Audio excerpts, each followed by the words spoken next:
ও সোনামানিকেরা, মুরব্বিয়ানেরা, তরুণ নওজওয়ানেরা, আল্লাহর নবী দয়ার নবীর বেটি ফাতেমাকে দাওয়াত দেওয়ার কথা যখনই জানিয়েছে, ইহুদির বাচ্চা বলতে লাগলো, না না না, ফাতেমাকে দাওয়াত করা যাবে না, ফাতেমাকে দাওয়াত দেওয়া যাবে না। ফাতেমাকে যদি দাওয়াত দেওয়া হয়, ফাতেমাকে দাওয়াত দিলে ওই ভিখারির মতো অবস্থাতে আমাদের সুন্দর মজলিসে আসবে। এই সুন্দর মজলিসটাতে যখন আসবে, আমাদের মজলিসটার অবস্থা একেবারে খারাপ হয়ে যাবে। না না না, তুমি যদি বিবাহ না করো তথাপি আচ্ছা, তবে মুহাম্মাদের বেটি ফাতেমাকে দাওয়াত দেওয়া যাবে না।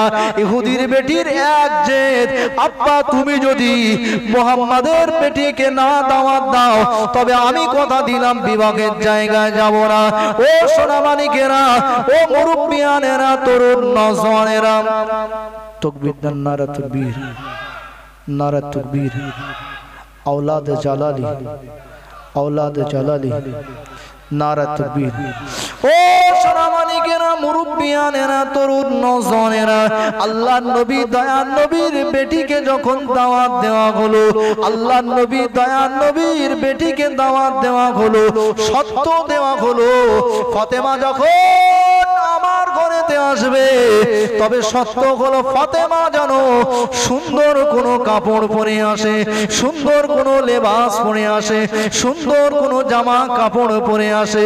আল্লাহর নবী দয়ার নবীর বেটি ফাতেমার ঘরেতে তেমন কোন সুন্দর পোশাক নাই, তেমন কোন জামা নাই যে জামাটা গায়ে দিয়ে ইহুদির মেয়ের আবদারকে পুরা করতে যাবে। আল্লাহর নবী দয়ার নবী বিশ্ব নবী আমার অমনি সময়ে যখন নাকি বেটি জানাতে গেল, আব্বা জান ইহুদির বাচ্চা আমাকে দাওয়াত দিয়েছে, আল্লাহর নবীর বেটি নামাজের জন্য চলে যায়।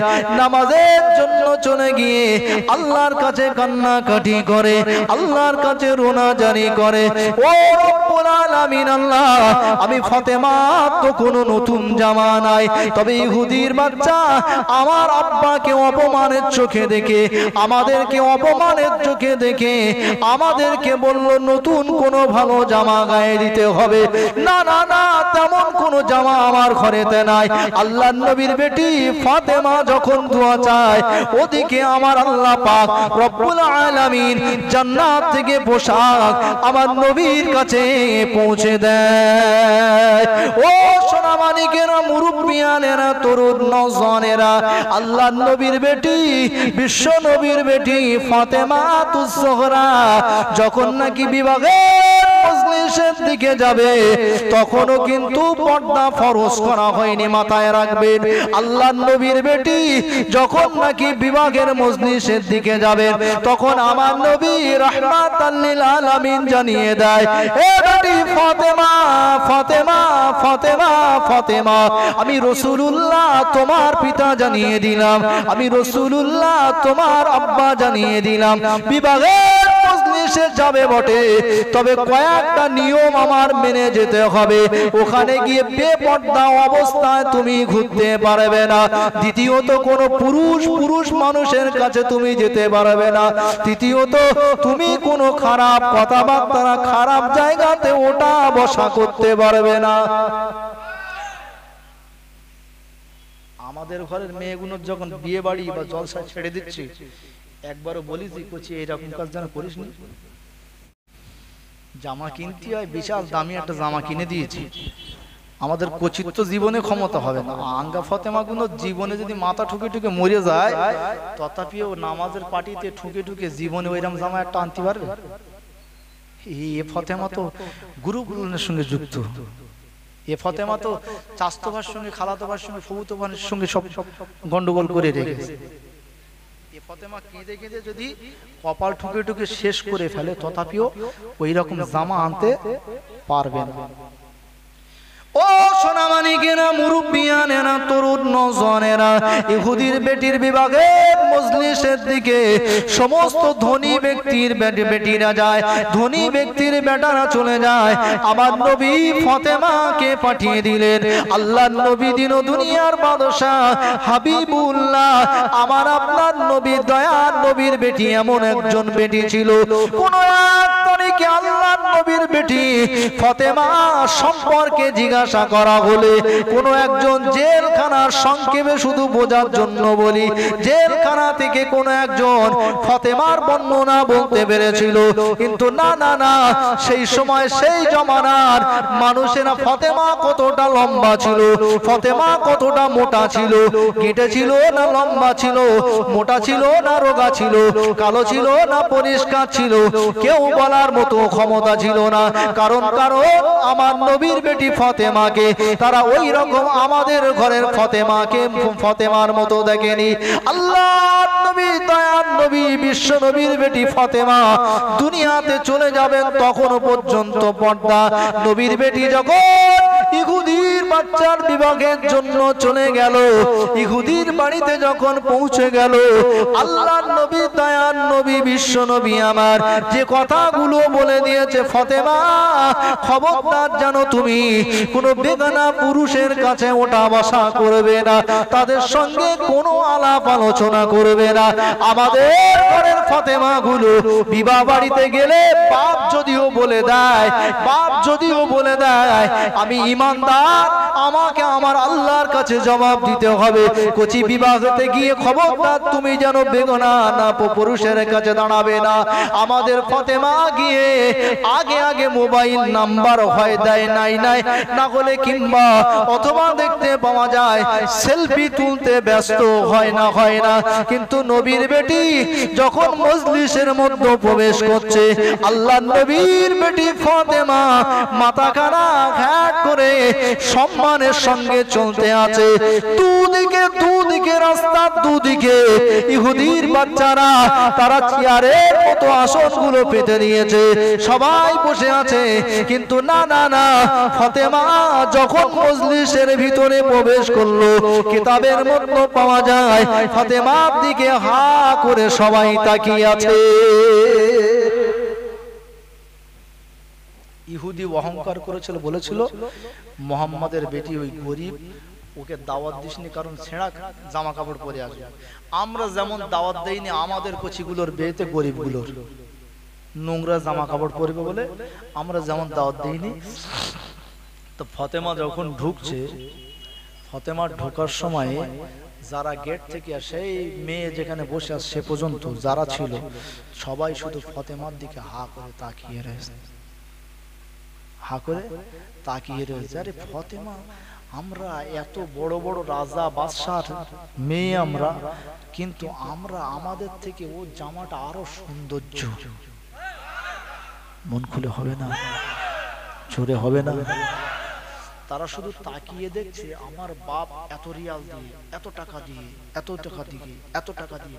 তারা নিজেরা বলা কওয়া করছে যে ফাতেমার বাপকে গরিব মনে করা হয়, অসহায় মনে করা হয়, কিন্তু ফাতেমা যে জামাটা গায়ে দিয়ে বিবাহের মজলিসে এসে, এই ফাতেমার জামাটা তো আমাদের সবাই জামাকে হারিয়ে দেয়, সবাইকে হারিয়ে দেয়।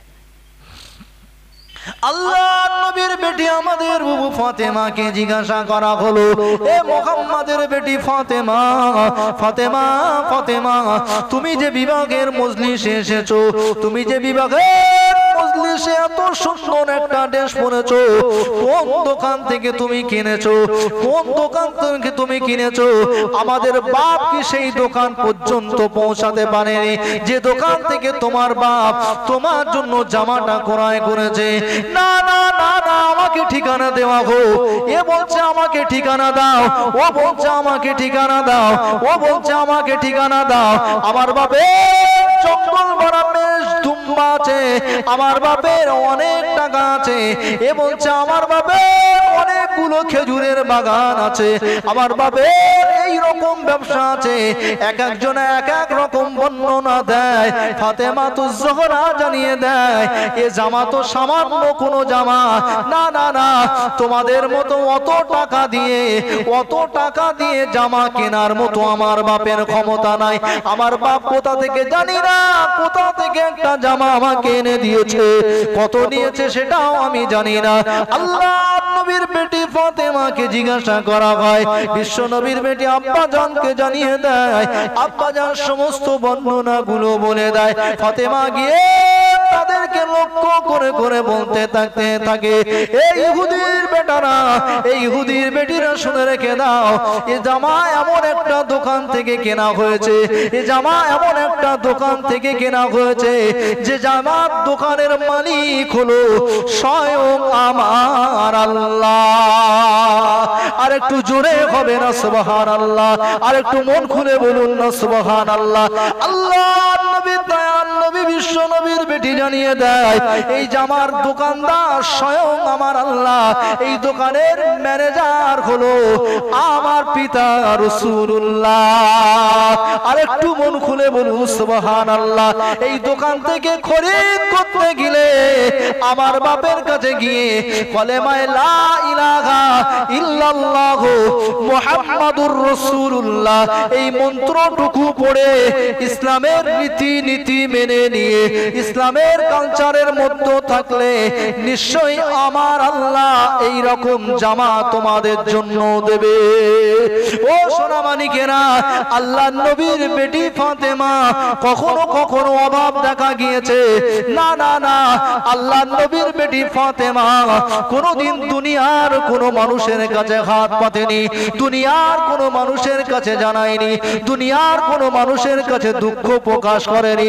আল্লাহর নবীর বেটি ফাতেমা হাদিস শরীফের মধ্যে সে এত কষ্টের সংসার ছিল, এত কষ্টের সংসার ছিল, আল্লাহর নবীর বেটি ফাতেমা তখনও পর্যন্ত চাকরানির কোনো প্রয়োজন হয়নি। আমাদের ঘরের ফাতেমা গুলো এরা মানুষের কাছে চাইতে দৌড়ে যায়, যখনই দেখা যায় অভাব দুঃখ এসে দাঁড়িয়ে গিয়েছে, আল্লাহর নবীর বেটি ফাতেমা নামাজের পাটিটা ফেলে দিয়েছে, আল্লাহর কাছে চেয়েছে। আল্লাহর নবীর বেটি ফাতেমা আল্লাহর কাছে জানিয়েছে, আল্লাহ আমি ফাতেমার এই রকম দুঃখ কষ্ট, কিন্তু না না না, আমাদের ফাতেমার মতো খাবার জন্য অভাব দুঃখের জন্য কোনোদিনও আমাদের ফাতেমার মতো গ্রুপ লোনের সঙ্গে যুক্ত হয়নি, না না না, আমাদের ফাতেমার মতো কোনোদিনও বন্ধনের সঙ্গে যুক্ত হয়নি, আমাদের ফাতেমার মতো কোনোদিন বডি দেখিয়ে কোনো দাদার সম্মুখে গিয়ে বসেননি। যখনই অভাব হয়েছে, অনাটন হয়েছে, আল্লাহ পাকের কাছে নামাজের সিজদাতে গিয়ে কেঁদেছে।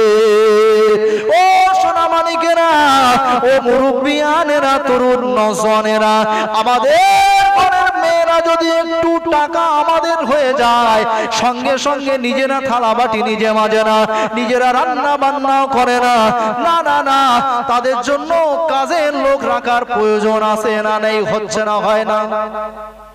কিন্তু নবীর বেটি ফাতেমাতুজ জোহরা কেমন বেটি ছিল, আল্লাহর নবী দয়ার নবীর বেটি হাদিস শরীফের মধ্যে পাওয়া যায়, যখন নাকি দেখতে পাওয়া যায় দুই সন্তান, একদিকে ইমাম হাসান অপরদিকে ইমাম হুসাইন, দু বেটা দুদিকে ঘুমাবে, দুজনের দোলনার দড়িটা ফাতেমার দুই পায়ে বেঁধে নিয়েছে।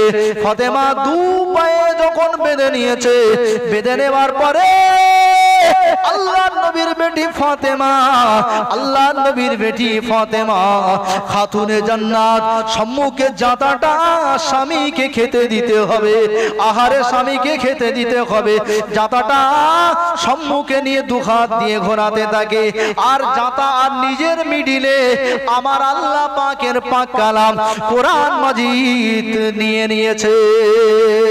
আল্লাহর নবীর বেটি ফাতেমাতুজ জোহরা এদিকে মুখ দিয়ে আল্লাহ পাকের পাক কালাম কোরআন মাজিদ তেলাওয়াত করছে, আর ওদিকে দেখতে পাওয়া যায় হাতে জাতা ঘুরিয়ে ঘুরিয়ে আটা পেশাই করছে নিজের বাচ্চাগুলোকে ঠান্ডা করার জন্য। দু পায়ে হেল্লার দড়িটা বেঁধে নিয়েছে। ও সোনামানিকেরা, মুরব্বিয়ানেরা, তরুণ নওজওয়ানেরা, মায়েরা, বোনেরা, বেটিরা, কিন্তু না না না, ফাতেমার বাড়িতে কাজের লোকের প্রয়োজন হয়নি, কাজের লোক তিনি রাখেননি। কোন এক তারিখে বিশ্ব নবী দয়ার নবীর কাছে গিয়ে আল্লাহর নবীর বেটি ফাতেমাতুজ জোহরা অমনি সময়ে বলতে লাগলো, আব্বাজান, ও আমার আব্বাজান, আব্বাজান, আমি ফাতেমা আর সহ্য করতে পারি না আব্বাজান, আব্বাজান, আমার দুটো বাচ্চা নিয়ে অভাব দুঃখের সংসারে আব্বাজান আমি জাতা ঘুরিয়ে ঘুরিয়ে আটা পেশাই করতে হয়। আল্লাহর নবীর কাছে গিয়ে ফাতেমাতুজ জোহরা বেটি যখন দুঃখ জানায়, আমাদের ঘরের বেটিগুলো আমাদের কাছে যদি দুঃখ জানায়, বলুন তো দেখি, আমাদের ঘরের বেটিগুলো দুঃখ মোচানোর জন্য তাতে যদি অন্যায় ভাবে কাজ করতে হয়, তথাপি আমরা রাজি হব না, হব না। আমাদের ঘরের কচিগুলো যদি ফোন করে একবার বলে, আব্বা জানো তোমার জামাই না আমার একটু মেরে অমুকের মানে গাল কিস্তির সঙ্গে সঙ্গে ওখানেই শুরু করে দেবে, ওখানেই শুরু করে দেবে।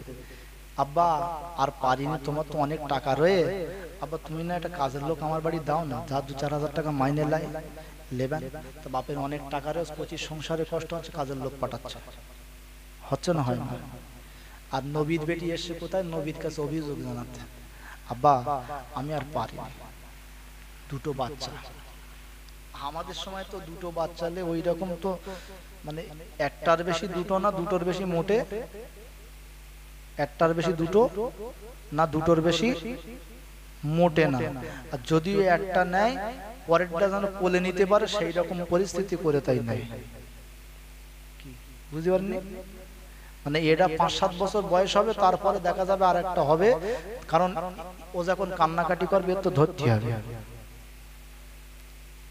বুঝাইনি?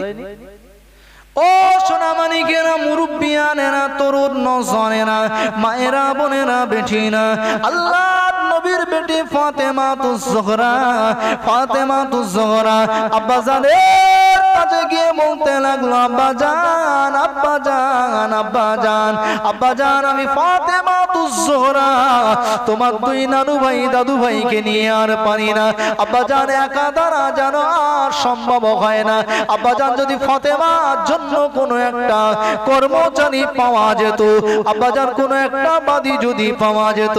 আল্লাহর নবী দয়ার নবী বিশ্ব নবী আমার বললেন, এ বেটি ফাতেমা, না না না না, প্রয়োজন হবে না, প্রয়োজন হবে না, এ বেটি ফাতেমা তুমি একটু আমলের সঙ্গে জড়িয়ে যাও। আল্লাহর নবী দয়ার নবী বিশ্ব নবী আমার কিছু আমল শিখিয়ে দিলেন, ফাতেমা আমলগুলো করতে লাগলেন, আর আল্লাহ পাক ফাতেমার শরীরের শক্তিগুলো বাড়িয়ে দিলেন। ও সোনামানিকেরা, কিন্তু আমাদের ফাতেমাকে যদি বলা হয় কাজের লোক প্রয়োজন হবে না, থালা অন্যজনকে মাজতে হবে না, আমি ইমানদার, আমার ঘরের রান্না অন্য কাউকে করতে হবে না, খবরদার জানো তুমি কাজের লোক রাখবে না, নামাজ পড়ো, নামাজ পড়ে আল্লাহর কাছে ফাতেমা এই দোয়াগুলো চেয়েছিল, এই দোয়াগুলো পড়েছিল, তুমি একটু পড়ো তোমারও হবে। আমাদের ফাতেমা গুলো তারা তো যেমন পারবে না, সঙ্গে আমরাও তো বলতে সাহস পাবো না, কারণ আমরা তো নিজে হলাম প্রথমত বেনামাজি। আমি হুজুর এখানে যতই ফতোয়াবাজি করি না কেন, বাড়ি বোর কাছে গেলে বোঝা যাবে তুমি কত বড় হুজুর, বোঝা যাবে কি বাইরে মানে বিশাল নাম, বিশাল নাম বাইরে, আর ভিতরে এসে একদম পুরো জড় হয়ে গেছে। মানে আর কথা বলতে পারি না। এত বড় পলোয়ান তুমি কবুল করে নাও আল্লাহ পাক। পানির প্রয়োজন হয়েছে আল্লাহ পাক, আপনি জমিনে পানি বর্ষণ করে দাও। কে দোয়া চাচ্ছে? কে? নবী মুসা সবথেকে রাগী নবী ছিল, বিশাল রাগ। মানে মেরে এ সাইডে চাবাল ও সাইডে দিয়ে দেওয়ালো। মুসা নবী আল্লাহর কাছে যখন যেটা চেয়েছে আল্লাহ দিয়েছে। আর বারবার করে মুসা নবী, কেতাবের মধ্যে এসছে মুসা নবীর জিহ্বাটা একটু তোতলা ছিল, জবানটা একটু তোতলা ছিল। কোরআন পড়বেন বেশি মুসা নবীর নাম। কারণ কি বলেন তো, মুসা নবীকে ফেরাউনের ঘরে যখন দেওয়া হয়েছিল, বিস্তারিত ঘটনা আমি শুধু সংক্ষেপ বোঝার জন্য, মুসা নবীকে ফেরাউনের ঘরে দেওয়া হয়েছিল। ফেরাউনের ঘরে যে আগুন জিহ্বায় লেগেছিল, পুড়ে গিয়েছিল, একটু তোতলা ভাষা ছিল, একটু তোতলা ছিল, তাই বারবার কথা বলতো। আর আল্লাহ মুসাকে একটু ঘেঁটাতো।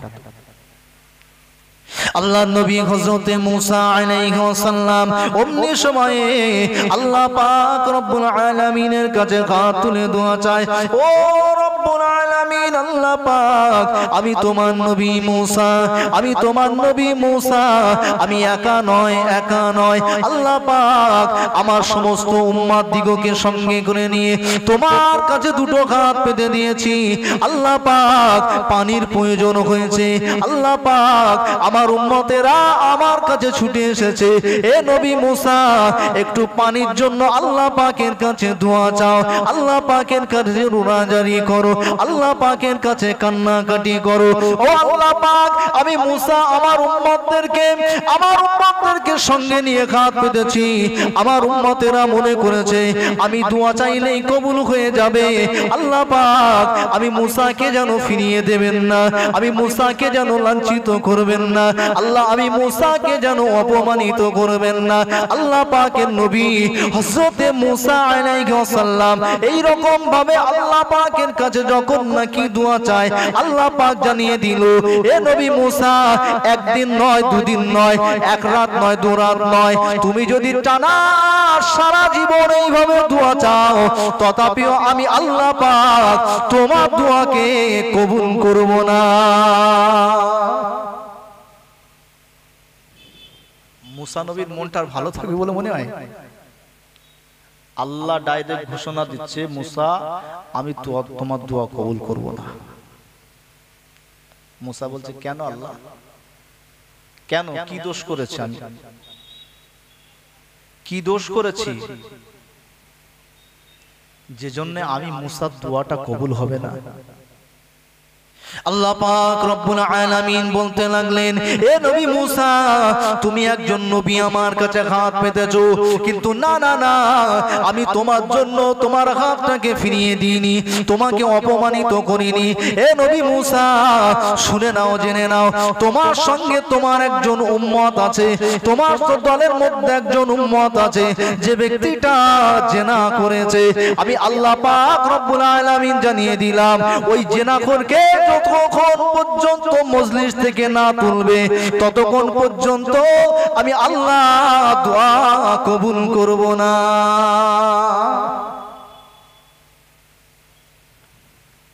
আমাদের মজলিসে মনে হয় জেনাখোর জীবনে বসে না, বসে বসে আমরা পুরো ফেরেশতা না, একদম পুরো ফেরেশতা। আল্লাহ নবী মুসা বলতেছে, এই কে আছো, জেনা করেছো, ওঠো। কে উঠবে? মজলিস পরিপূর্ণ। আমি বলছি, কে সুদ খাও উঠে দাঁড়াও, কে ঘুষ খাও উঠে দাঁড়াও, কে মদ খাও উঠে দাঁড়াও, কে জেনা করেছো উঠে দাঁড়াও, কে আল ঠেলেছো উঠে দাঁড়াও, কে লটারির টাকা নিয়েছো, লটারি কেটেছো উঠে দাঁড়াও। একটাও ফেরেশতা উঠবে? একটাও কেউ উঠবে না। কারণ আমরা সবাই পীর সাহেব, আমরা সবাই পীর সাহেব, নবীদের থেকে দরজা বেশি, তাই আমরা কেউ উঠবো। তার মুসা নবী যেমন বলছে, উম্মতেরা কেউ ওঠে না। লজ্জা! অপমানিত হবে অতগুলো মানুষের সম্মুখে যে আমি জেনা করেছি, সবাই আমাকে জেনাকারী হিসাবে চিনে যাবে, লজ্জা ভয়ে ওঠে না। আল্লাহ বলছে মুসা যতক্ষণ না উঠবে আমি দোয়া কবুল করব না, যতক্ষণ না উঠবে আমি দোয়া কবুল করব না।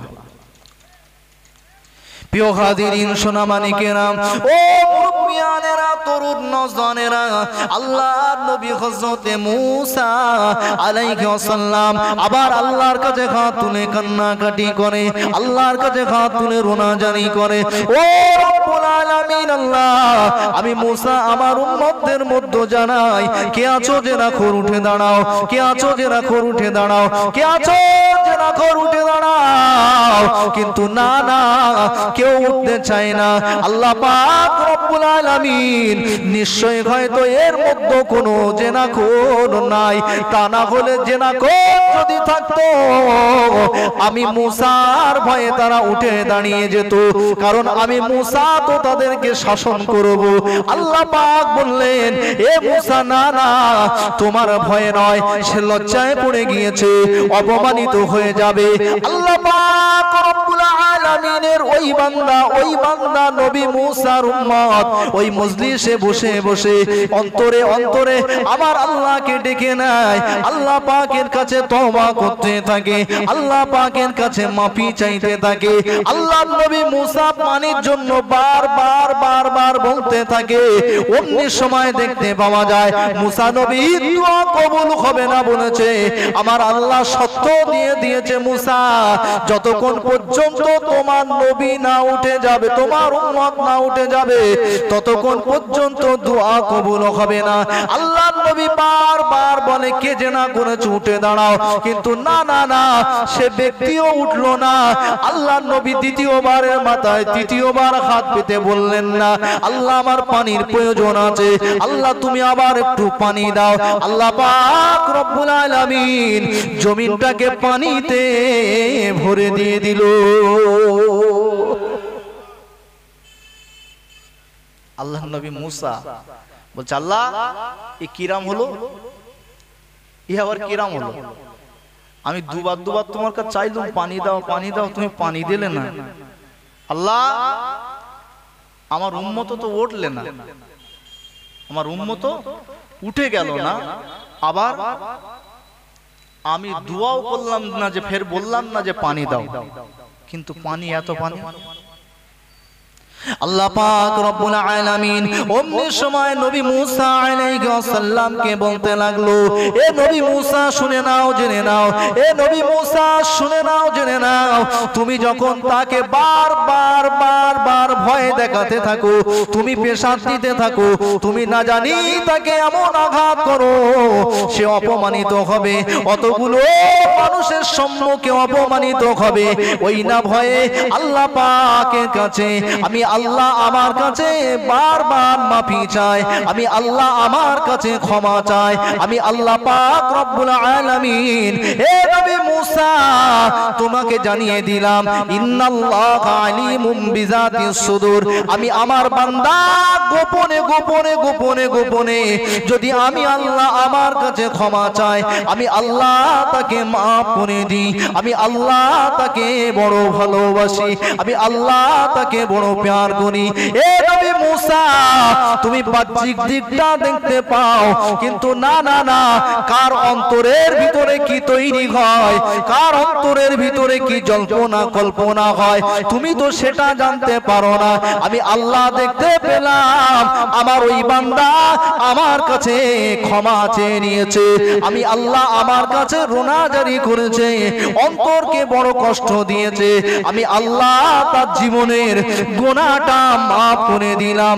এ নবী মূসা, যখনই মাফ করে দিলাম, সঙ্গে সঙ্গে তোমার ওই আগের দোয়াটা কবুল করে নিয়ে আমি আল্লাহ জমিনের উপরে পানি বর্ষণ করে দিলাম। আল্লাহ অন্তরের খবর রাখে। তাহলে শুধু হুজুর দোয়া করবে আর কচি ভালো হয়ে যাবে, এটা জীবনে ভাবা যায়? কচির অন্তরে তো ময়লায় ভরে আছে। আমি কোচির জন্য দোয়া করছি, আর কোচি 25শে ডিসেম্বর বেড়াতে যাবে বলে মানে ডিজে জেবিএল বলে রেখে দিয়েছে। তা আমি হুজুর যতই দোয়া করি ও কোচি ভালো হবে? ও কোচি ভালো হবে সম্ভব না। ও সোনামানিকেরা, মুরব্বিয়ানেরা, তরুণ নওজওয়ানেরা, চলুন আরো একটু আগিয়ে যাওয়া যাক। আল্লাহর নবী হযরতে মুসা আলাইহিস সালাম কোন এক তারিখে তার আসন ছেড়ে যখন একটু বাইরের দিকে গেলেন, আল্লাহর নবী হযরতে মুসা আলাইহিস সালামের একজন উম্মত ছিল, সে সব থেকে মহা পণ্ডিত। আমার নবী মুসা আলাইহিস সালামের সঙ্গে সঙ্গে থাকতেন। যেমন আমার নবী রাহমাতাল লিল আলামিন জানিয়েছেন, আবু বকর হলো আমার দুনিয়ার সঙ্গী, আবু বকর হলো আমার কবরের সঙ্গী, আবু বকর হলো আমার হাসরের সঙ্গী, আবু বকর হলো আমার জান্নাতের সঙ্গী। ও সোনামানিকেরা, মুরব্বিয়ানেরা, তরুণ নওজওয়ানেরা, আল্লাহর নবী হযরতে মুসা আলাইহিস সালামের কাছাকাছি সব সময়ের জন্য থাকতেন, যার নাম হলো আবুল খারেসা। আবুল খারেসা আল্লাহর নবীর মুসার প্রতি নাজিলকৃত কিতাবটা তেলাওয়াত করতেন, বেশি বেশি সময় দিতেন। আল্লাহর নবী হযরতে মুসা আলাইহিস সালামের ওই উম্মতটা কিতাবটা তেলাওয়াত করতে করতে বারবার দেখতে পায় আখেরি পয়গম্বর নবী মুহাম্মদ সাল্লাল্লাহু আলাইহি ওয়াসাল্লামের নাম।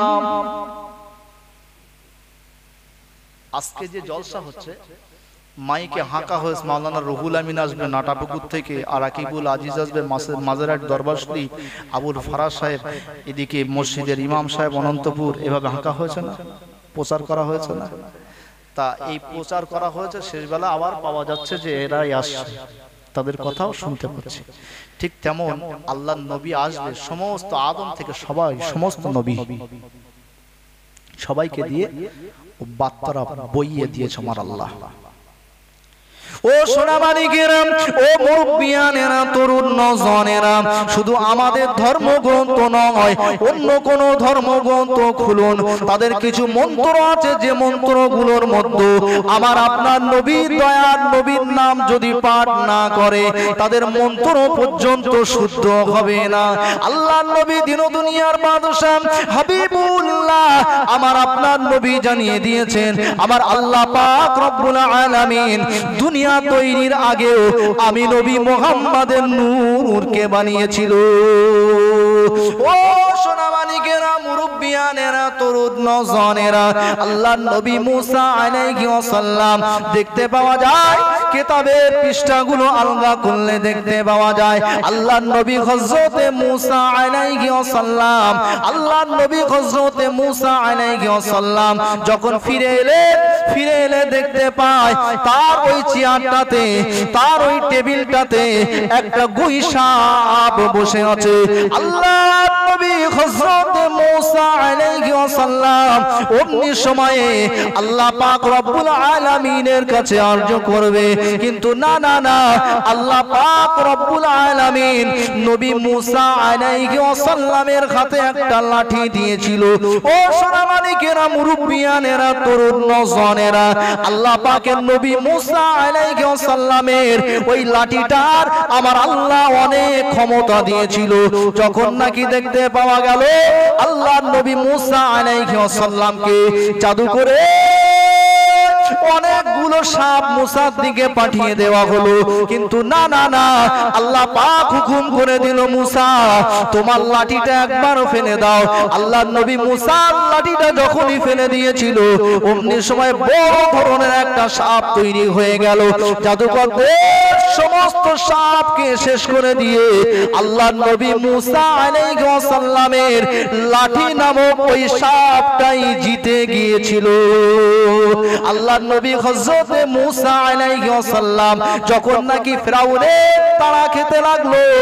ফেরাউনের তাড়া খেতে খেতে ফেরাউনের তাড়া খেতে খেতে আল্লাহর নবী হযরতে মুসা আলাইহিস সালাম একেবারে নদীর কিনারায় পৌঁছে গিয়েছে।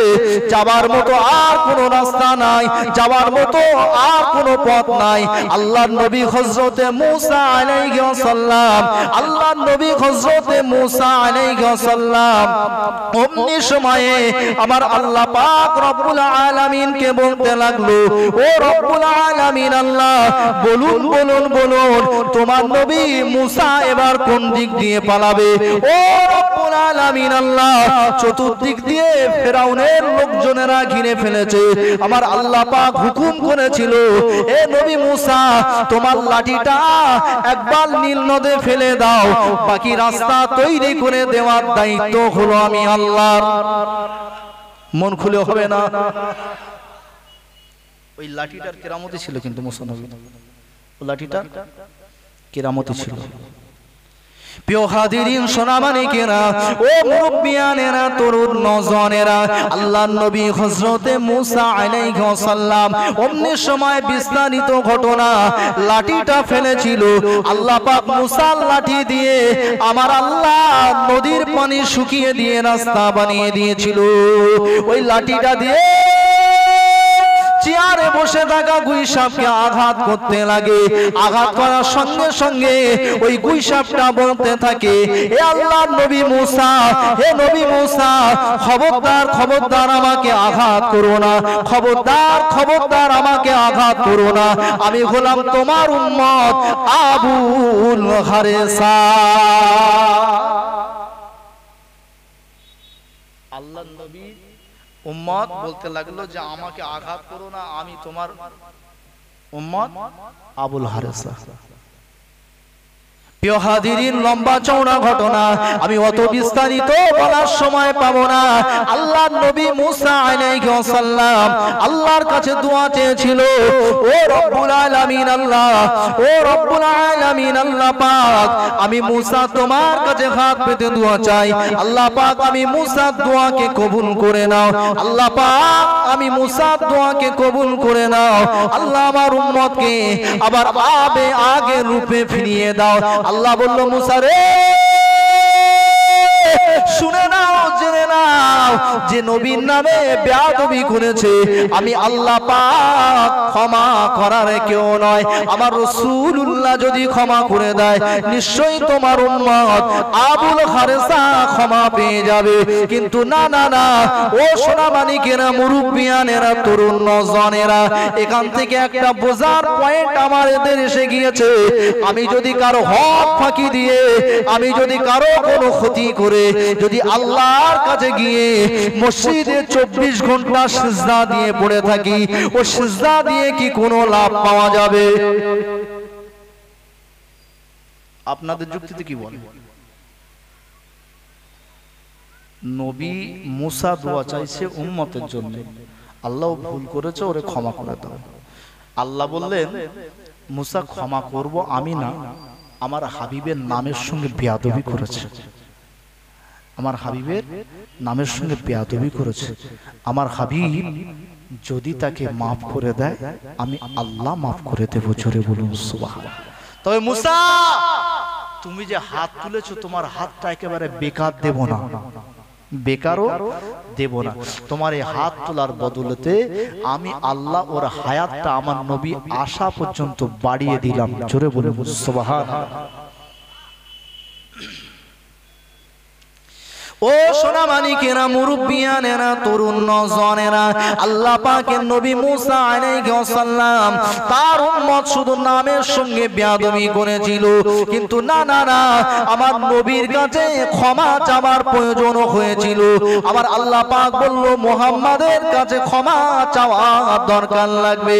আমরা যদি কেউ যদি আমাদের ক্ষমতার বলে কাউকে চড় মেরে আঘাত করি, আমরা যদি আমাদের ক্ষমতার বলে কাউকে যদি আঘাত করি, টাকার বলে গরিবকে যদি তুচ্ছ তাচ্ছিল্য করি, সেই ব্যক্তির কাছে যদি ক্ষমা না চাওয়া হয়, আমি যদি সারা জীবন হজ পাকে গিয়েও পড়ে থাকি, মসজিদে মাথা ঠুকে ঠুকে মাথা যদি আমি একেবারে ফাটিয়ে ফেলি, তথাপিও বলুন তো দেখি, আমার রোজা, আমার নামাজ, আমার হজ, আমার যাকাত আমাকে কি কোনোদিনও জান্নাতে নিয়ে যেতে পারবে?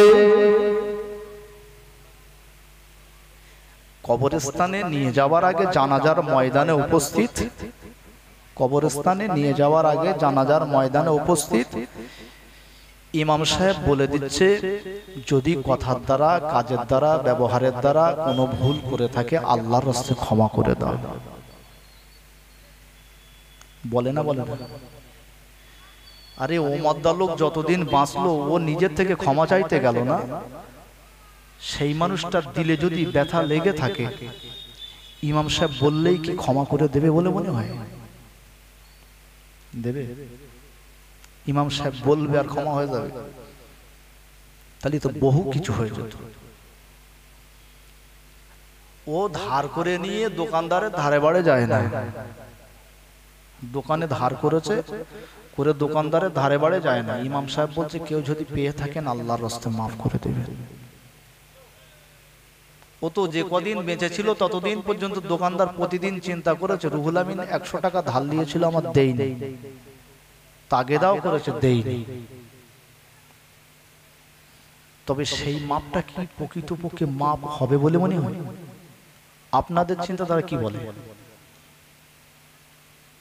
শুধু সে জায়গায় গিয়ে দুঃখ, কষ্ট আর বেদনাটা দেখে কিছু মানুষ আবেগে বলে ফেলে যে আমি মাফ করে দিলাম, পরে এসে বলে জানিস আমার সঙ্গে এই ব্যবহার করেছে। বলে না, বলে না? প্রিয় হাজিরিন, সোনামানিকেরা, ও মুরব্বিয়ানেরা, তরুণ নওজওয়ানেরা, আল্লাহর নবী হযরত মুসা আলাইহিস সালামের কথা নয়, আমি যদি আমার কোন প্রতিবেশীকে কষ্ট দিয়ে থাকি, নিশ্চয়ই জেনে রাখুন আপনি আপনার ওই প্রতিবেশীর কাছে ক্ষমা চাওয়া লাগবে, আপনি আপনার ওই প্রতিবেশীর কাছে মাপ চাওয়া লাগবে। আমি আপনি যদি কিনা দেখতে পাওয়া যায় ওই প্রতিবেশী কিংবা ওই গৃহ পালিত পশু এমন করে দেখতে পাওয়া যায়, তার প্রতিও যদি আমি অন্যায়ভাবে অত্যাচার করি, আল্লাহ পাকের কাছে কিয়ামতের দিনে জবাব দিতে হবে। ও সোনামানিকেরা, প্রিয় হাজিরিন, আমার শ্রোতাবিন্দু শুনে রাখুন, আমরা যদি কোনো ব্যক্তিকে কষ্ট দিয়ে থাকি, আল্লাহর সৃষ্টি কোন জীবকেও কষ্ট দিয়ে থাকি, নিশ্চয়ই আমার আল্লাহর কাঠগড়ায় দাঁড়াতে হবে। প্রিয় হাজিরিন, এমন করে বলতে গিয়ে মনে পড়ে যায়, আমি বোঝানোর জন্য শুধু একটু জানিয়ে দিই, হাদিসটি মিশকাত শরীফের মধ্যে পড়েছি।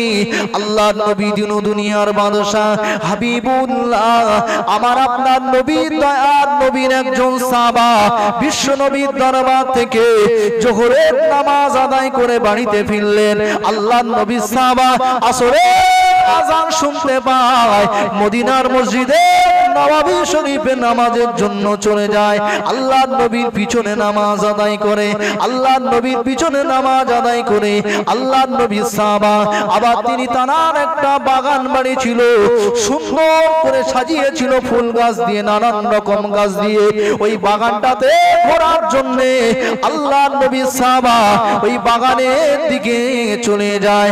আল্লাহর নবীর সাহাবা কিতাবের মধ্যে পাওয়া যায়, যখন নাকি বাগানের কাছাকাছি পৌঁছে গেল, বাগানের গাছগুলোতে দেখতে পায় কোন একটা ছোট পাখি, যে পাখিটার একেবারে ঠোঁটটা ছিল খুব সরু এবং সুচালো টাইপের ঠোঁট। আল্লাহর নবীর সাহাবা দেখতে পায় ওই পাখিটা তার বাচ্চাগুলোকে নিয়ে ডালে ডালে লাফিয়ে ঘোরে, একবার এডাল একবার ওডাল, এডাল করতে লাগে। আল্লাহর নবী সাহাবা হযরতে আল্লাহর নবী সাহাবা অন্য সময়ে দেখতে পাওয়া গেল ওই পাখির বাচ্চাটা দেখে এত ভালো লেগে গেল আল্লাহ নবী সাহাবা ওই পাখির বাচ্চাটা ধরার জন্য চিন্তা ভাবনা করলো, না না না না, আমি এই পাখির বাচ্চাটা যদি ধরতে পারি এই পাখির বাচ্চাটাকে লালন পালন করব। আমরা বাড়ি পাখি পুষি না? আমাদের অনেকের শখ আছে, কেউ বিড়াল পোষে, কেউ পাখি পোষে, কেউ আর কুকুর পোষে, কেউ গরু পোষে, কেউ ছাগল, কেউ হাঁস, কেউ মুরগি, এভাবে আমরা সব পুষি। তো সাহাবা মনে করছে যে পাখিটা যদি ধরতে পারি তবে এই পাখিটাকে আমি লালন পালন করব। পাখিটাকে ধরতে যায়, ছোট্ট হাদিস শরীফে এসেছে ছোট্ট পাখি একেবারে, মানে টিপ টিপ টিপ টিপ টিপ টিপ করে ডাকছে, এডাল ওডাল এডাল ওডাল, শুধু লাফিয়ে লাফিয়ে চলছে। তা লাফিয়ে লাফিয়ে চলছে, চিন্তা করছে যে পাখির বাচ্চাটা আমি ধরবো। ধরতে যায় পালায়, ধরতে যায় পালায়, ধরতে যায় পালায়। বারবার যখন পালায় রেগে মেগে দুই হাত দিয়ে চেপে ধরতে গিয়েছে, দুই হাত দিয়ে চেপে ধরতে গিয়েছে। আর যেই না ধরতে গিয়েছে অমনি সময়ে ওই পাখির বাচ্চাটা হাতে চাপে পড়ে পিষ্ট হয়ে ছোট্ট জান্ত মারা গিয়েছে। পাখির বাচ্চাটা মারা গিয়েছে। যেই মরে গিয়েছে আল্লাহ নবী সাহাব আফসোস করছে, কিন্তু পাখির মা পাখিটা যেটা ছিল, মা পাখিটা যে বাচ্চাগুলোকে লাফানো শেখাচ্ছিল, ওই মা পাখিটা যেন আল্লাহ নবী সাহাবার মুখের দিকে তাকায় আর আসমানের দিকে একবার তাকায়, কি যেন তার ভাষায় টিপ টিপ টিপ টিপ টিপ টিপ করে বলতে থাকে। প্রিয় হাজিরিন সোনামানিকেরা, ও মুরব্বিয়ানেরা, তরুণ নওজওয়ানেরা, আল্লাহর নবী সাহাবা বর্ণনা করেন, আল্লাহর নবী সাহাবা জানিয়ে দেয় যখন নাকি দেখতে পাওয়া গেল আল্লাহর নবী সাহাবা আবার যখন বাড়িতে ফিরে চলে এলো, বাড়িতে ফিরে চলে এসে আল্লাহর নবী সাহাবা মাগরিবের নামাজের জন্য যাবে, আর তার যেন কোনো শরীরে ক্ষমতা নাই। আল্লাহর নবী সাহাবা বর্ণনা করেন গায়ে এত পরিমাণ জ্বর হয়েছে, জ্বরের তাড়নায় আর ওঠার মতো ক্ষমতা নাই। একদিন দুদিন তিন দিন পার হয়ে যায়, আল্লাহর নবী খোঁজ নেয় আমার অমুক সাহাবা কেন মসজিদে নববীতে আসে না, ও কি বাড়িতে কোনো মসজিদ তৈরি করেছে? আল্লাহর নবী দিন দুনিয়ার বাদশা হাবিবুল্লাহর অন্যান্য সাহাবারা বলতে লাগলো, ইয়া রাসূলুল্লাহ গে, ইয়া হাবিবাল্লাহ, হুজুর আপনার সাহাবা অমুকের এমন শরীর অসুস্থ হয়েছে মসজিদ পর্যন্ত হেঁটে আসার মতো ক্ষমতা তার নাই। আল্লাহর নবী দিন দুনিয়ার বাদশা হাবিবুল্লাহ একদিন দুদিন তিন দিন চার দিন সাত দিন পার হয়ে যায়, আল্লাহর নবী সাহাবা তার বাড়ির কর্মচারী দুজনকে বলতে লাগলো, এ আমার কর্মচারীরা চলো চলো, আমাকে কাঁধের উপরে ভর দিয়ে ভর দিয়ে ভর দিয়ে আমাকে ওই রকম আবার একটা বার বাগান বাড়ির দিকে নিয়ে চলো, কারণ আমার মনে হয় ওই বাগান বাড়ি থেকে ফিরে আমার শরীর অসুস্থ হয়েছে, না জানি বাগান বাড়িতে গেলে আমার আল্লাহ আমাকে ভালো করে দেবে। আল্লাহ নবী সাহাবা দুজন কর্মচারীর কাঁধের উপরে ভর দিয়ে পা গুলো যেন ঘিসড়ে ঘিসড়ে যায়।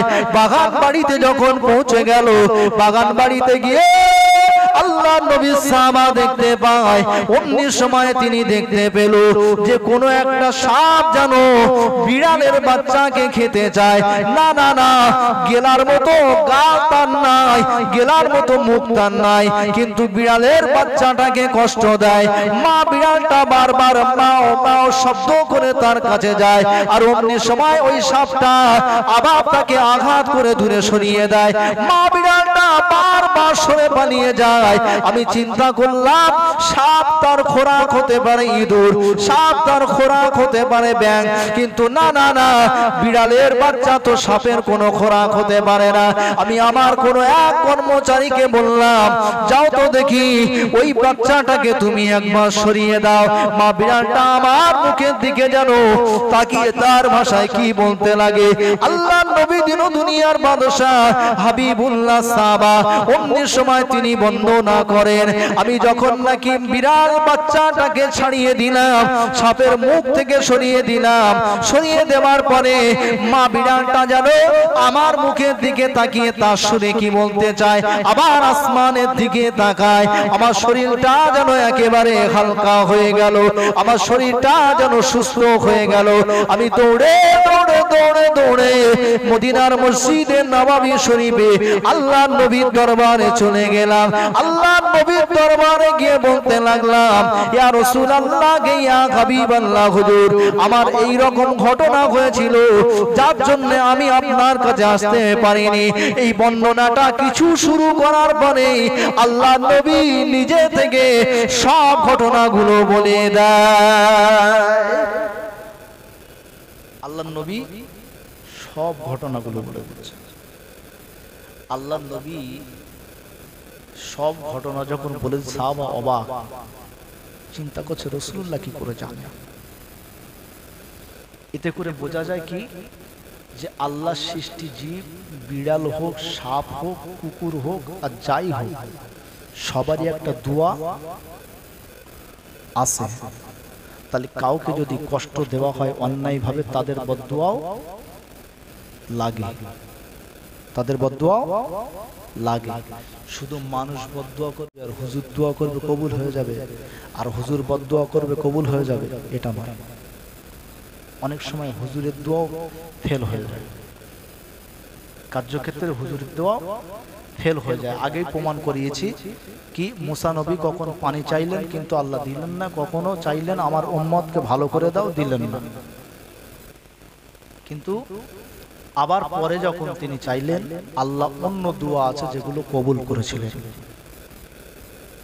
তবে আমাদের মাথায় রাখা দরকার, সারা জীবন আমি নামাজ পড়ব, আর আমার নামাজের ফাঁকে দেখতে পাওয়া যাবে শুধু লোকের গীবত, গল্লা, হ্যান ত্যান, হাবি জাবি, এই সমস্ত কার্যকলাপগুলো করে যাব।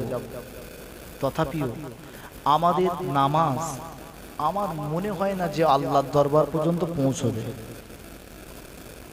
তবে বিলধারী পাড়ার লোকরা খুব তো ভালো, আল্লাহর ইচ্ছায় অসুবিধা হবে না, এদের দোয়া নিশ্চয়ই আল্লাহ কবুল করবে, তাই না? যদি খারাপ বলি হয়তো ভাত দেবে না দুটো খেতে, বলার দরকার নেই। শীতের রাত বাড়ি গিয়ে বউটা যে ডাকবো হয়তো উঠবে না, সমস্যা হবে, খারাপ বলে দরকার নেই। প্রিয় হাজিরিন, সোনামানিকেরা, ও মুরব্বিয়ানেরা, তরুণ নওজওয়ানেরা, আল্লাহর নবী দিন দুনিয়ার বাদশা হাবিবুল্লাহর কথা আপনাকে শোনাচ্ছিলাম। আমি দুটো কথা আপনাদের সম্মুখে প্রথমে রাখলাম। এক নম্বরে, দোয়া শুধু করলে কাজ হয়ে যাবে এটা নয়। আমি এ থেকে আরেকটু সরে যাই। আমি আপনাদের শুনিয়েছিলাম ক্ষমতার বলে সবকিছু পাওয়া যায় না। আল্লাহর নবী দিন দুনিয়ার বাদশা হাবিবুল্লাহ, আমার আপনার নবী, দয়ার নবী, রহমাতাল লিল আলামিন যদি ক্ষমতা দেখাতেন, ক্ষমতা দেখিয়ে অনেক সময় দেখতে পাওয়া যেত আল্লাহর নবীর দলে হাজারে হাজারে লোকগুলোকে নিয়ে আসতে পারত। কিন্তু না না না, আমার নবী রহমাতাল লিল আলামিন কোনোদিন ক্ষমতা দেখাননি। আমার নবী সাহাবারা কোনোদিন ক্ষমতা দেখাতে যায়নি। আল্লাহর নবী, দয়ার নবী, রহমাতাল লিল আলামিন দুনিয়া থেকে বিদায় নিয়ে চলে যাওয়ার পরে আল্লাহর নবী সাহাবা হযরতে আবু বকর যখন খলিফা হলেন, ওমর খলিফা হলেন, ওসমান খলিফা হলেন, আলী খলিফা হলেন, কিন্তু না না না, এমন কোন নজির খুঁজে পাওয়া যায় না যে সাহাবারা ক্ষমতার বলে মানুষকে ইসলামের দাওয়াত দিয়েছে। ক্ষমতার বলে নেতা হয়েছে বলে পাওয়া যায়? আমাদের তো টাকার বলে, ক্ষমতার বলে নেতা পাওয়া যায়। টাকা থাকলে নেতা, আর ক্ষমতা থাকলে নেতা। মস্তানি করলে নেতা হওয়া যায়, আর টাকা থাকলে নেতা হওয়া যায়। প্রিয় হাজিরিন, প্রসঙ্গ এসে বলে একটু জানিয়ে দিই, বর্তমান সময়ে দেখতে পাওয়া যায় আমরা নেতা নির্বাচন করি, দেখতে পাওয়া যায় সমাজের সব থেকে বড় হারামখোর, ওই হারামখোরকে আমরা নেতা বানিয়ে দিই। মসজিদের সেক্রেটারি হবে, মসজিদের সভাপতি হবে, ঈদগাহ সভাপতি হবে, ঈদগাহ সেক্রেটারি হবে। তাদের তো নামাজি, কালামি, আল্লাহওয়ালা, রাসূলওয়ালা হওয়ার দরকার আছে না নেই? আমাদের এলাকায় কটা আছে এরকম? আমাদের এলাকায় কটা আছে? আছে? খুঁজলে চাললে অল্প কিছু বেরোবে। খুব কম। যদিও আমাদের মসজিদগুলোতে দেখতে পাওয়া যায় ইমাম সাহেব যদি কোনো খারাপ কাজ করে, ইমাম সাহেবের খারাপ কাজকে ভুল ধরার জন্য, ইমাম সাহেবকে ভুল ধরার জন্য, ইমাম মানে হলো নেতা, নেতাকে ভুল ধরার জন্য আমরা প্রস্তুত আছি।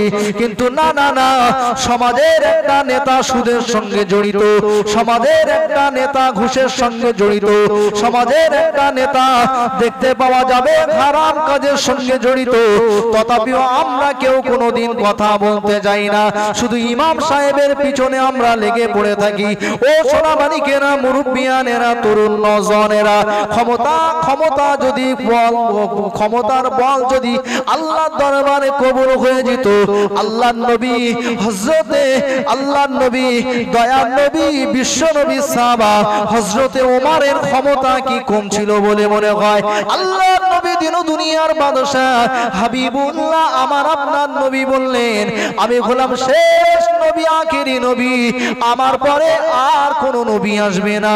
কিন্তু না না না, আমি রাসূলুল্লাহ জানিয়ে দিলাম, আমি হাবিবুল্লাহ জানিয়ে দিলাম, আমি তোমাদের নবী জানিয়ে দিলাম, আমার পরে যদি কোনো নবীর প্রয়োজন হতো, আমার আল্লাহ ওমরের ভিতরে এমন ক্ষমতা রেখেছে, আমার ওমরের ভিতরে এমন যোগ্যতা রেখেছে, আমার আল্লাহ ওমরকে নবী করে পাঠাতে।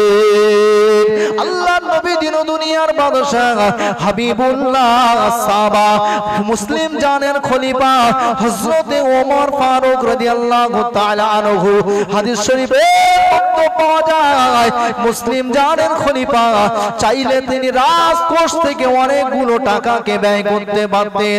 কিন্তু না না না, আমাদের দেশে আমরা আইন জানি, আমাদের দেশের প্রধানকে, মেম্বারকে, আমাদের দেশের এমএলএ কে, এমপি কে, মন্ত্রীকে, আমাদের দেশের প্রধানমন্ত্রীকে মাইনে দেওয়া হয় রাজকোষ থেকে, রাজভান্ডার থেকে মাইনে দেওয়া হয়।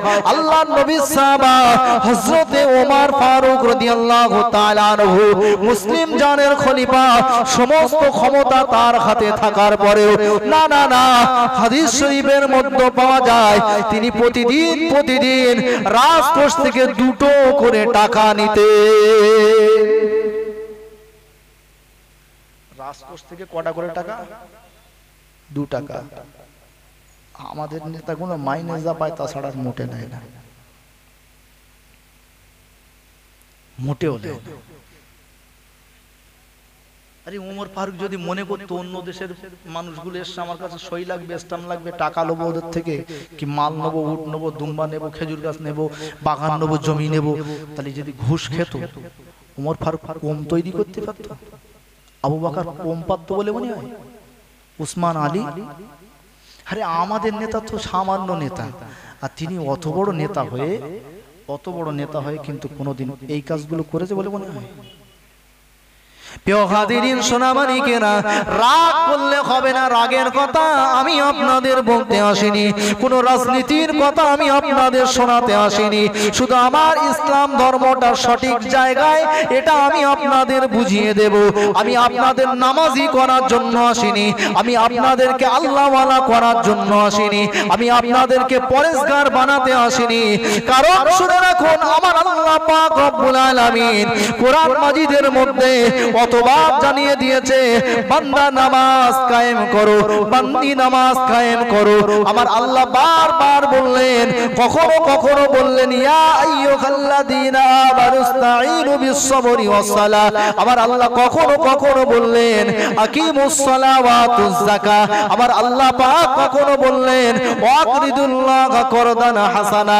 আমার আল্লাহ পাক বারবার অনেক রকম ঢং দেখিয়ে অনেক রকম কায়দায় বান্দাকে বোঝালেন, এ আমার বান্দারা নামাজ কায়েম করো। যে আল্লাহ পাক রব্বুল আলামিনের কথা আল্লাহর বান্দা বান্দি মানলো না, নামাজি হলো না, আমি 2 ঘন্টা বক্তব্য রাখবো, আর আমার বক্তব্য শুনে বিলদারি পাড়া, আপনাদের গাজীপুর, অনন্তপুর, নাটাপুকুর, পোলেরহাট, এখানকার মানুষগুলো যে আল্লাহওয়ালা হয়ে যাবে, রসুলওয়ালা হয়ে যাবে, এ সামান্য বুদ্ধি কিন্তু কিন্তু আমার ভিতরে আছে, এই বুদ্ধিটা কিন্তু আমার ব্রেনে জায়গা দিই না। কারণ আমার আল্লাহ বলল বান্দা শুনলো না, আল্লাহ বলল বান্দি শুনলো না, নামাজ ছেড়ে দিল। আর দেখতে পাওয়া যায় আমার রাসূলুল্লাহ নামাজের কথা বলে গেল, আমার রাসূলুল্লাহ নামাজের কথা বলে গেল, কিন্তু না না না, যে উম্মত উম্মতি শুনলো না, তবে সেই উম্মত উম্মতি আমার কথা 2 ঘন্টা শুনে তারা যে হেদায়েত হয়ে যাবে, নামাজি হয়ে যাবে, আল্লাহওয়ালা হয়ে যাবে, এটুকুন জায়গা আমার ব্রেনে আমি দিই না। ও সোনামানিকেরা, মুরব্বিয়ানেরা, তরুণ নওজওয়ানেরা, নতুন করে কাউকে কিছু চাপাতেও আসি না। কারণ আমি নতুন করে কিছু চাপালে আমার আল্লাহ পাক কিয়ামতের দিনে আমাকে ধরবে, আমার আল্লাহ পাক আমাকে সাজা দেবেন। না না, নতুন করে কিছু চাপাতেও আসি না। আমার আল্লাহ পাকের নবী, আল্লাহ পাকের নবী সাহাবারা, আল্লাহ পাক যাদের জন্য আমার আল্লাহ বললেন আমি হায়াত দিয়েছি, ওই সমস্ত ব্যক্তিদের আখলাক চরিত্র কিছু বলে, কোরআনের কথা কিছু বলে, হাদিসের কথা কিছু বলে বিদায় নেব। আমি এটুকুন আশা রাখবো, আমার আল্লাহর কোরআনের বাণী শুনে যদি আল্লাহর একটা বান্দা বান্দির দিনে ভয় হয়ে যায়, না জানি আমার আল্লাহ চাইলে তাকে দিনের পথে ফিরিয়ে আনতে পারেন। ও সোনামানিকেরা, আল্লাহ নবী সাহাবা হযরতে ওমর ফারুক রাদিয়াল্লাহু তাআলা আনহু এত ক্ষমতা থাকার পরেও, এত ক্ষমতা থাকার পরেও না না না, কোন মানুষের কাছ থেকে 1 টাকা পরিমাণ ঘুষের টাকা নিলেন না, না না না, কোনদিন তিনি সুদের টাকাও নিলেন না, না না না। এখনো পর্যন্ত কিতাব প্রমাণ পাওয়া যায় ওমর ফারুকের নামে এখনো পর্যন্ত সৌদিতে ব্যাংক চলে, এখনো পর্যন্ত ব্যাংক চলে। ওমর ফারুক রাদিয়াল্লাহু তাআলা নামে এখনো ব্যাংক চলে, ব্যাংকের টাকা। তবে আমাদের দেশের মতো তো সুদ দেওয়া ব্যাপার না। মা মরে গেছে, বলতেছে আজ দিনটা নাই, বাদ দাও, আজ সামনে মঙ্গলবারে দিয়ে দেবো। আমার চোখের সামনের ঘটনা, কিন্তু মা মরে গিয়েছে, কাঁদতে কাঁদতে বলতেছে আজকের দিনটা নাই, বাদ দাও, সামনে মঙ্গলবারে দিয়ে দেবো। বলে ওসব কোনো ঢং হবে না, তোমার জন্য আমাদের কজন আর লাই নাই। 12 জনের একটা গ্রুপ করেছে, 12 জনের একটা গ্রুপ করেছে। তবে এখানকার লোকরা গ্রুপ লন্টন লেয় না, এসব সম্পর্কে বোঝে না, বলার দরকার নেই।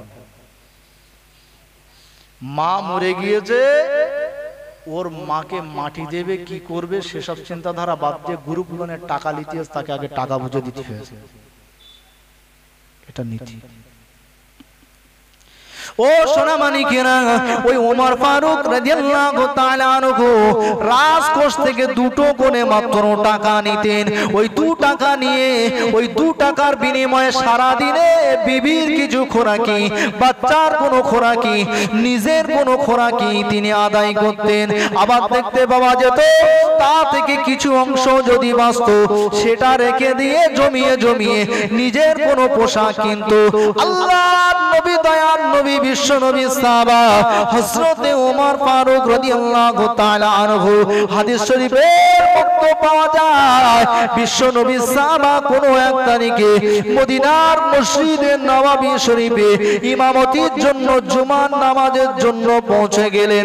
জুমার নামাজে যখন পৌঁছে গেলেন, আল্লাহর নবী সাহাবা হযরতে ওমরের গায়ে যে জামাটা ছিল, ওই জামাটাতে 12টা তালি লাগানো ছিল।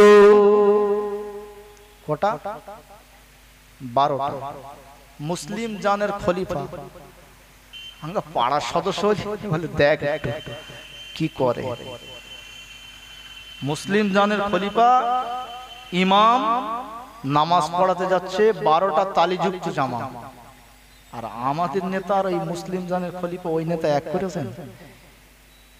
টোটাল কিচ্ছু ছিল না, যে একটুকুনি হালকা করে পাড়ার মেম্বার মেন গেছে, 4 চাকা গেছে বেড়াচ্ছে। ওগুলো এস কোত্থেকে, আগে হয়নি কেন? আমি কিন্তু ওদের খারাপ বলতেছি না, হচ্ছে বলে দেখতিস তাই বলতে, হচ্ছে না। তাহলে এতদিন সারা জীবন, জীবনের 20 বছর 25 বছর পর্যন্ত যে একটা গাড়ি কিনতে পারলো না,